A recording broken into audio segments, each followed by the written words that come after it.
Hi everyone, how are you all? I hope you people are safe. And this is Richa before you, and I welcome you all at Splendid Talks. Guys, I hope you people are practicing the questions on daily basis. But the thing is that आप लोग मेरे को question पूछ नहीं रहे हैं. If you are going through the video and if you have any problem, आप मेरे को question वहाँ comment section में pinned out कर सकते हैं. I will be answering each one of you. And I'd say what I have planned, you people must, I guess, appreciate that. After our session is over, we will be doing at least one word or the heading which you can say, word for the day, anything, any one word I'll be giving on each day, on daily basis. That's what I have planned. और अगर आप इसको इस idea को पसंद करते हैं तो लाइक का बटन दबा दीजिए और मेरे चैनल को सब्सक्राइब कर लीजिए और मेरे वीडियोस को शेयर कर दीजिए क्योंकि sharing is caring. Let's move on to golden rules of the grammar. Before I just start with the golden rules of the grammar, I just want you to say that this will be the last session of the related to pronoun. From tomorrow onwards, we will be starting with the verb section. हम लोग कल से verb का part शुरू करेंगे. आज हम लोग pronoun का ये end part खत्म करते हैं जो कि इम्पोर्टेंट. और अगर आपको इस सीरीज के दौरान, इस प्रोनाउन के सीरीज के दौरान any problem you come across, you can let me know in the comment section.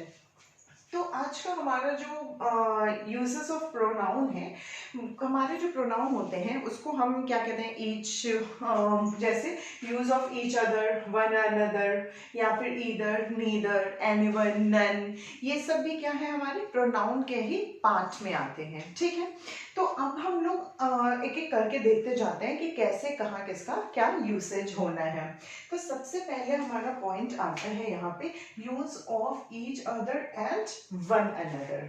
अब ईच अदर से आप क्या मतलब समझते हैं? Each other. ठीक है, we are talking about two people.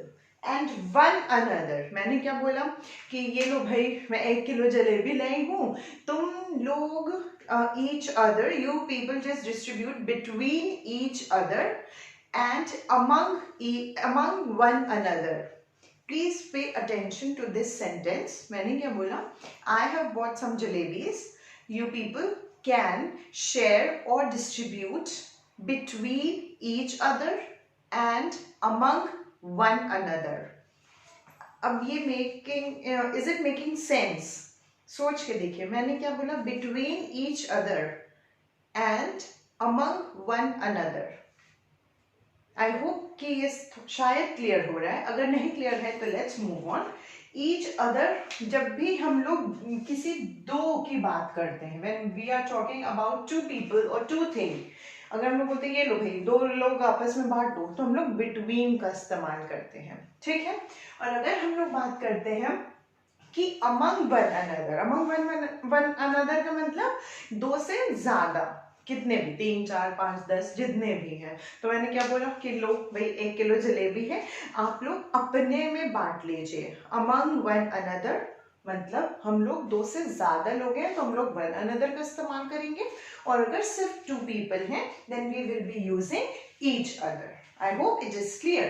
Let's take the example which is written. The two brothers disliked each other.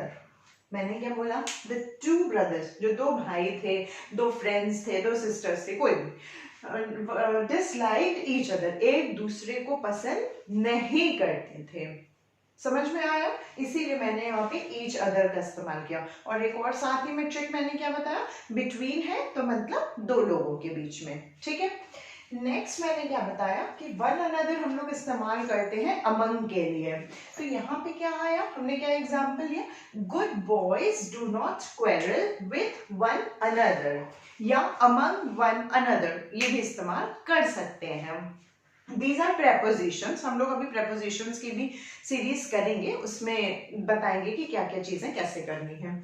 Focus करते हैं यहाँ पे. मैंने क्या बताया? Good boys do not quarrel with one another. जो भी बॉयज देख रहे हैं मेरा वीडियो समझ रहे हैं ना? You people have not, do not quarrel. Quarrel मतलब झगड़ा नहीं करना है आपस में, भाई झगड़ा नहीं करना है.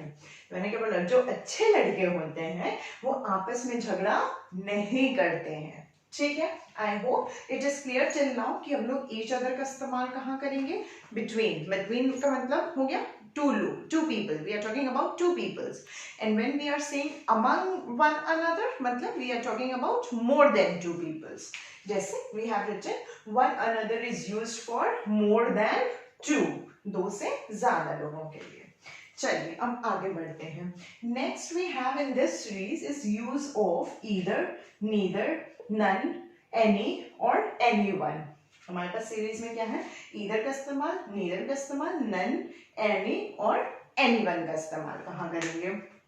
सबसे पहली चीज, कहीं भी आपका हम क्या बोलते हैं, ईदर राम और श्याम। हम ये नहीं बोलते हैं ईदर राम सीता गीता और XYZ कुछ भी, हम ये नहीं बोलते। हम क्या बोलते, ईदर राम और श्याम, या फिर neither Sita nor Gita, neither x nor y, either x either y. तो यहाँ पे भी I hope you people are, you just got that point, right?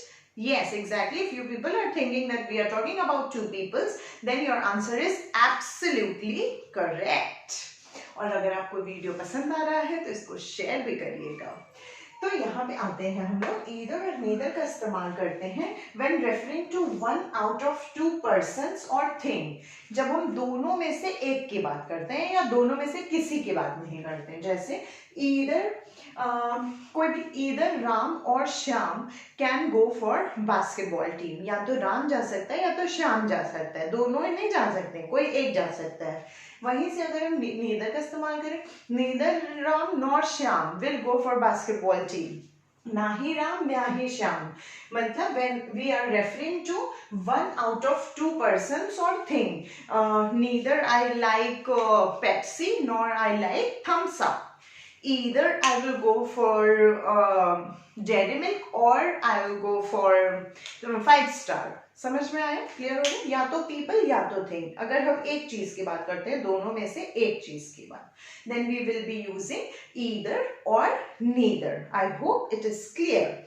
Let's move on. हम लोग कहाँ, फिर उसके बाद अब आपका बचता क्या है, नन, एनी एंड एनीवन, ये 3 बच गए आपके।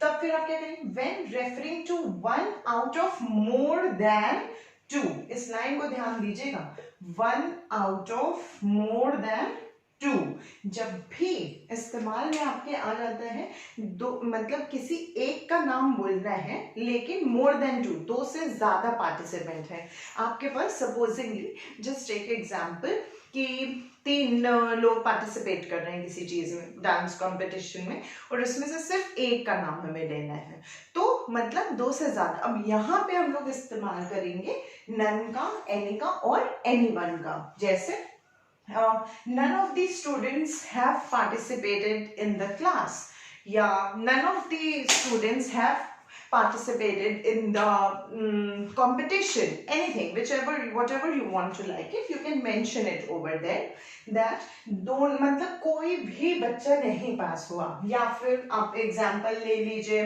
मान लीजिए एनी का एग्जाम्पल लेना है, any one of you is going for the washroom during examination. अब एग्जामिनेशन में भी सबको वॉशरूम जाना रहता है, सभी को पता रहता है, तो टीचर्स का हमारे क्या स्टेटमेंट रहता है, एनी वन ऑफ यू, आप में से कोई एक करके, एक एक करके ही जाएंगे। क्लियर हो रहा है? I hope this session was you people are able to understand it. आपको समझ में आया कि हमने आज अभी प्रोनाउन में क्या क्या चीजें करी। सबसे ज्यादा महत्वपूर्ण हमने किया था हु, विच और दैट वाला जो वीडियो था, अगर आपने नहीं देखा है तो आप मेरे चैनल पे जाके वीडियोस में जाके देख सकते हैं। और फिर उसके बाद हमने किया रिफ्लेक्सिव प्रोनाउन का इस्तेमाल किया, और आज हमने ये भी बहुत इंपॉर्टेंट टॉपिक है guys, this is surely gonna come to your exam. You have to practice, practice and practice, because practice makes a man perfect. Okay, as I promised, today the word of the day will be altruist. Altruist. मैंने word क्या बोला यहाँ पे आपको? Let me write it. Altruist.